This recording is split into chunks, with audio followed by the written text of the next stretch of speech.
I'll cover my ears.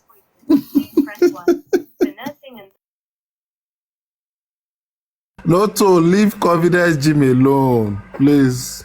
Leave our sister. Possible. Confidence Jim, your time. Thank you. All right, guys. So the question is, does life have an inherent purpose and meaning? And that purpose comes from, yeah. All right. So I believe that, yeah. Of course I would. I'm a Christian. I'm a Bible-believing, non-denominational Christian who's a Trinitarian. Yeah, people are not alive me. It comes from God. So to understand why, yeah. So when I came to the faith in my 20s, like I said, I've told you guys before, I kind of sat down and thought about the different religions. I believe there's a soul. And I just do not believe that we just somehow got here by a big bang and we're going to a hole in the ground. That's it. It just doesn't make sense.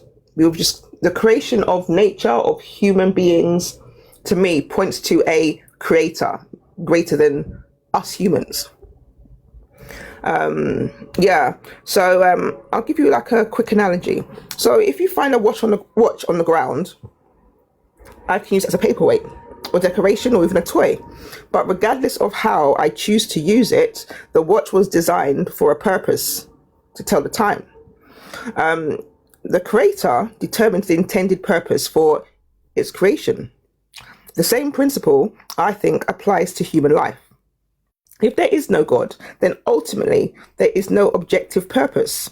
There may be personal preferences and goals and ambitions or meanings that individuals invent for themselves, but these are subjective in my opinion. One person may decide that the purpose of life is pleasure. Imagine a guy who's 7 foot tall. People will assume, oh, you should be a basketball player. But he may want to be a scientist. We're making the assumption based on his height, but that is not his purpose. Well, maybe his purpose, and that's what he does.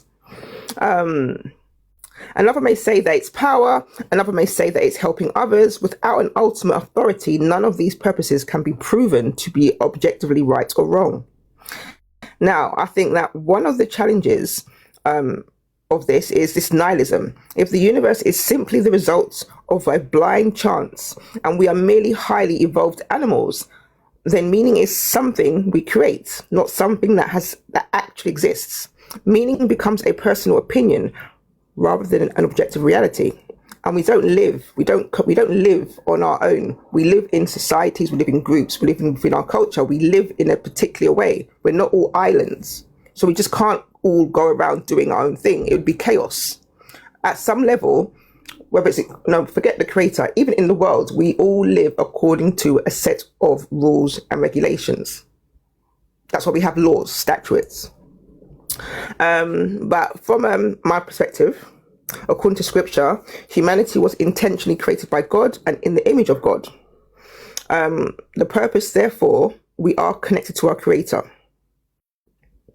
The Bible teaches that we are created to know God, reflect his character and glorify him. And if humanity worked together for the greater good, it would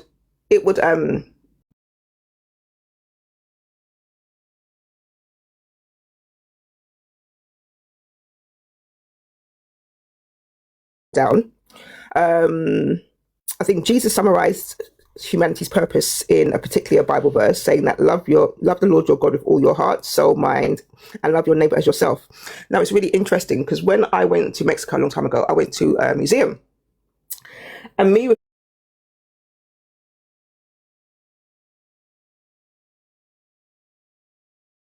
I was in the